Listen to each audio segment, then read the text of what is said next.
Կներեք, այդ քաղաքացին ասում է, ձեզ մեղադրում, ասում է գնացիք փող վերցրիք, Ումից ենք փող վերցրել։ Ինքն է նման Ստում են, հայտարարություն։ ուրեմն ես վերցրել է։ Ուրեմն Նիկոլ Փաշինյանը,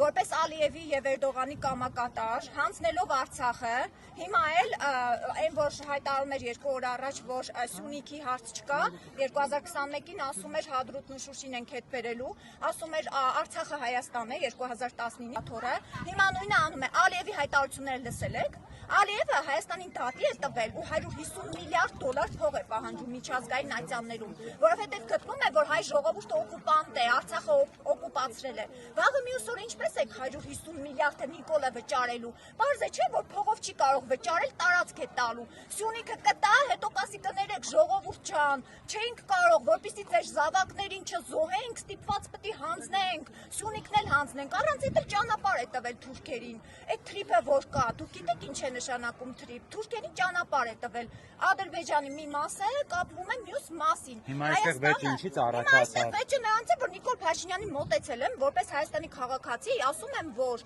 ես Արցախի շարժումը փակող չեմ, որովհետև իմ եղբայրը զոհվել է Արցախի հողի վրա, եւ ես որպես իրաքույժ այդ գործը շարունակողն եմ լինելու։ Դուք որպես Ալիևի ու Էրդողանի կամակատար կարող եք փակել Արցախի հարցը, կարող եք անկախության հռչակագիրը հանել սահմանադրության միջից, բայց հայ ժողովուրդը դրա հետ համաձայն չէ։ Դուք հայ ժողովրդի կարծիքը հաշվի առաք, որ գնացիք եւ Արցախը Կարողացաք դա ասել, թե սկսվեց այդ։ Հենց այդ թեմայից սկսվեց լարվածությունը։ Ասում է, ես ձեր հարցերին չեմ պատասխանում, հունիսի 7-ին ժողովուրդը կպատասխանի այդ հարցին։ Հիմա հուսամ, հունիսի 7-ին ժողովուրդը միահամուռ կգնա եւ Նիկոլ չի քվեարկի, որովհետեւ քվեարկել Նիկոլ Փաշինյանին նշանակում է վաղը մյուս օրը ապրել ադրբեջանցիների հետ։ Արդյոք դուք հարգելի լրագրող պատրաստ եք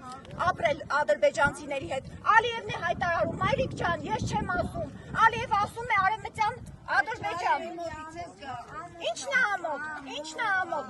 Բայց դուք տեսել եք Ալիևը ինչ հայտարարել է, սիրելի գործընկերներ, այսքան ժամանակ կատարվել է, ճիշտ է։ Ես եմ Նիկոլ Փաշինյանին մոտեցել եմ, ուզում եի այդ հարցը տալ, թե այսպես որ 2018-ից խաբելով եկաք իշխանության, 3 անգամ պատերազմ բերեցիք մեր երկրի գլխին, հիմա նորից ուզում եք վարչապետ ընտրվել, անընդհատ սպառնալով ժողովրդին պատերազմով։ Ոչ, եթե Նիկոլ Փաշինյանը մնաց իշխանության, դա նշանակում է, որ մենք նորից տարածքային կորուստ ենք ունենալու, նորից Ադրբեջանը հարձակվելու է, որովհետև մենք չենք կարողանալու վճարել 150 միլիարդը, որը Ադրբեջանը պահանջում է մեզանից, հարձակվելու է Սյունիքը վերցնի, այդ ժամանակ էլ Նիկոլը կասի, կներեք ժողովուրդ ջան, չենք կարող, որպեսզի չզոհենք ձեր երեխաներին, պիտի հանձնենք, ինչպես հանձնեցինք Քարվաճարը ու մնացած հարակից տարածքները, հետո Ստեփանակերտը, հետո Շուշին ու այդպես շարունակ։